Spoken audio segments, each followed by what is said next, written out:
नमस्कार, मैं हूं विशाल यादव। एक तड़ी पार से और क्या ही उम्मीद की जा सकती है। दोस्तों, गृह मंत्री अमित शाह को 18 जजों ने घेर लिया है। गृह मंत्री अमित शाह को जो नहीं बोलना चाहिए वो भी बोल देते हैं, जो नहीं करना चाहिए वो भी कर देते हैं, क्योंकि अमित शाह को कुछ लफड़ झंडिसों ने चाणक्य समझ रखा है। कुछ लोग ये कहते हैं कि अमित शाह जब चाणक्य नीति का प्रहार करते हैं तो विपक्ष धराशायी हो जाता है, लेकिन जब आज 18 जजों ने अमित शाह पर प्रहार किया है तो अमित शाह की चाणक्य गिरी धरी की धरी रह गई। दोस्तों, बड़ी खबर सामने आ गई है। आज ये खबर हर देशवासी को जरूर देखनी चाहिए, क्योंकि आज गृह मंत्री अमित शाह पर 18 जजों ने जबरदस्त प्रहार किया है। शायद ये पहली बार होगा जब अमित शाह का सामना एक नहीं, दो नहीं, चार नहीं, बल्कि 18 जजों से हो रहा है। दोस्तों, हम सभी को मालूम है कि इंडिया ब्लॉक ने सुदर्शन रेड्डी को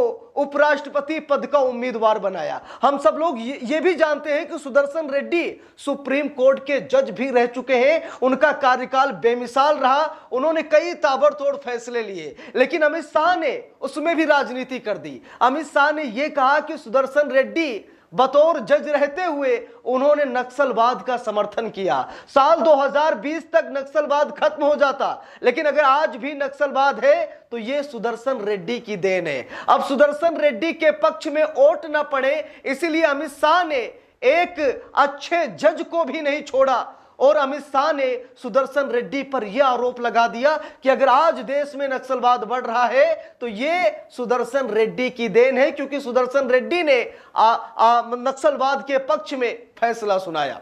जिसके बाद 18 पूर्व जज अमित शाह पर कहर बनकर टूट गए। सुदर्शन रेड्डी साहब ने भी बयान जारी किया है। सारी चीजें मैं आप सभी लोगों को एक एक करके बताऊंगा, लेकिन एक बयान मैं आपको याद दिलाता हूं शरद पवार का। एनसीपी सुप्रीमो शरद पवार ने क्या कहा था कि इस तड़ी पार से सावधान रहना। जब यह तड़ी पार गुजरात का गृह मंत्री था तो गुजरात की कानून व्यवस्था चरमरा गई थी, जिसकी वजह से इसको गुजरात से बेदखल किया गया और आज वही व्यक्ति देश का गृह मंत्री है। तो तड़ी पार से सावधान रहे, ये शब्द शरद पवार ने बोले थे। और आज देख लीजिए, एक जज को भी अमित शाह ने राजनीति के दलदल में उतार दिया है। एक जज को भी अमित शाह ने बदनाम कर दिया है। दोस्तों, यहां पर देखिए, खबर अमर उजाला में छपी है, लिखा भी है, पूर्व जजों ने सुदर्शन रेड्डी पर टिप्पणी के लिए शाह को घेरा, पूर्वाग्रहपूर्ण गलत व्याख्या करार दिया। दोस्तों, बात यह है कि अमित शाह ने ये बातें कही। मैं आपको अमित शाह का बयान दिखाता हूं जो अमित शाह को नहीं बोलना चाहिए। अमित शाह ने शुक्रवार को केरल में बोलते हुए अमित शाह ने कहा था, सुदर्शन रेड्डी वो व्यक्ति है जिन्होंने नक्सलवाद को बढ़ावा दिया। जरा सोचिए, अमित शाह कह रहे हैं कि सुदर्शन रेड्डी वो व्यक्ति हैं जिन्होंने नक्सलवाद को बढ़ावा दिया। उन्होंने सलवा जुडूम का फैसला सुनाया। अगर सलवा जुडूम का फैसला नहीं सुनाया गया होता तो नक्सली आतंकवाद 2020 तक समाप्त हो गया होता।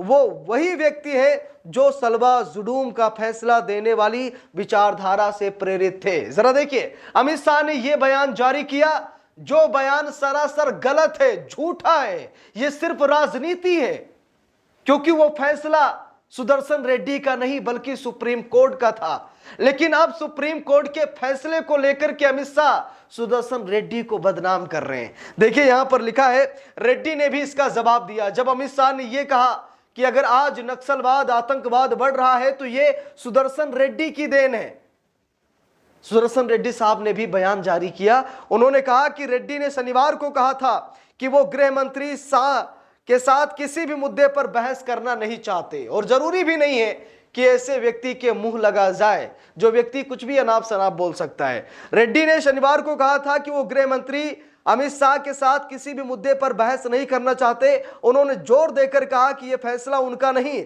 बल्कि सुप्रीम कोर्ट का है। उन्होंने यह भी कहा कि अगर शाह ने पूरा फैसला पढ़ा होता तो वे ऐसी टिप्पणी ना करते। देख लीजिए, सुदर्शन रेड्डी साहब ने भी बयान जारी किया कि अगर अमित शाह पूरा फैसला पढ़ते तो शायद ऐसा बयान जारी ना करते, क्योंकि वो फैसला सुप्रीम कोर्ट का था, ना कि सुदर्शन रेड्डी का। लेकिन आज जब इंडिया ब्लॉक ने सुदर्शन रेड्डी को उपराष्ट्रपति पद का उम्मीदवार बनाया और ये जीत भी रहे हैं, इंडिया की जीत हो रही है, तो यहां पर सुदर्शन रेड्डी को बदनाम करने की कोशिश की जा रही है और नक्सलवाद से कनेक्शन निकाला जा रहा है। दोस्तों हैरानी की बात यह है कि अब देश के बड़े बड़े वकील, देख लीजिए खबर में लिखा भी है, माफी चाहूंगा, देश के बड़े बड़े जज ना कि वकील, 18 पूर्व जजों ने सुदर्शन रेड्डी का समर्थन लिया, पक्ष लिया और अमित शाह का घेराव कर दिया। देखिए खबर में लिखा भी है, 18 पूर्व न्यायाधीशों द्वारा हस्ताक्षरित बयान में कहा गया कि केंद्रीय गृह मंत्री अमित शाह का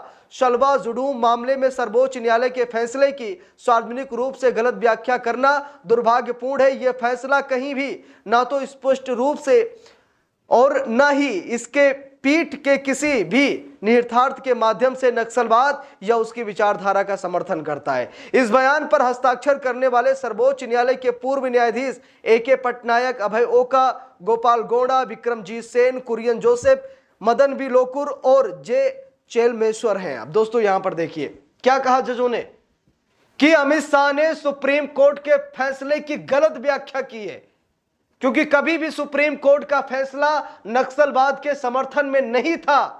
सुप्रीम कोर्ट नक्सलवाद को नहीं बढ़ाना चाहता, सुप्रीम कोर्ट आतंकवाद को नहीं बढ़ाना चाहता। तो अमित शाह ने यहां पर सुप्रीम कोर्ट के फैसले की गलत व्याख्या की है, अमित शाह पर एक्शन होना चाहिए।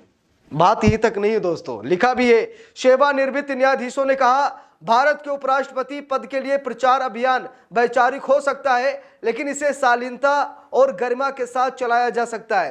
किसी भी उम्मीदवार की तथाकथित विचारधारा की आलोचना से बचना चाहिए। किसी उच्च राजनीतिक पदाधिकारी की ओर से सर्वोच्च न्यायालय के फैसले की पूर्वाग्रह का सर्वोच्च न्यायालय के न्यायाधीशों पर नकारात्मक प्रभाव पड़ सकता है और न्यायपालिका की स्वतंत्रता को हिला सकता है। कितनी बड़ी बात है। स्वाभाविक है कि अगर आज एक जज, एक पूर्व जज उपराष्ट्रपति पद का उम्मीदवार है तो आप उसका कटाक्ष कीजिए, उसका विरोध कीजिए आप, लेकिन उसके द्वारा दिए गए फैसलों को लेकर, जो सुप्रीम कोर्ट का फैसला है उसको लेकर आप उसे इस तरह से बदनाम नहीं कर सकते, क्योंकि आप न्यायपालिका की गरिमा को भी खंड खंड कर रहे हैं। आप न्यायपालिका पर संदेह व्यक्त करने के लिए लोगों को मजबूर कर रहे हैं कि न्यायपालिका नक्सलवाद के समर्थन में फैसले लेती है।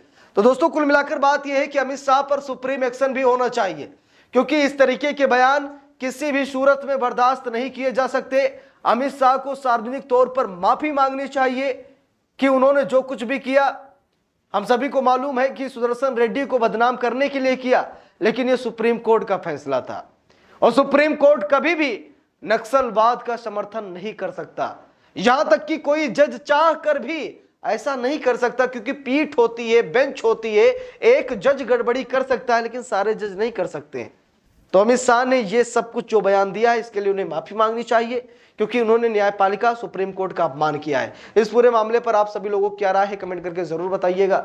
वीडियो को लाइक शेयर, अगर चैनल पर नए हैं सब्सक्राइब करके सपोर्ट कीजिएगा। मिलते हैं दूसरी वीडियो में, तब तक के लिए बहुत बहुत धन्यवाद।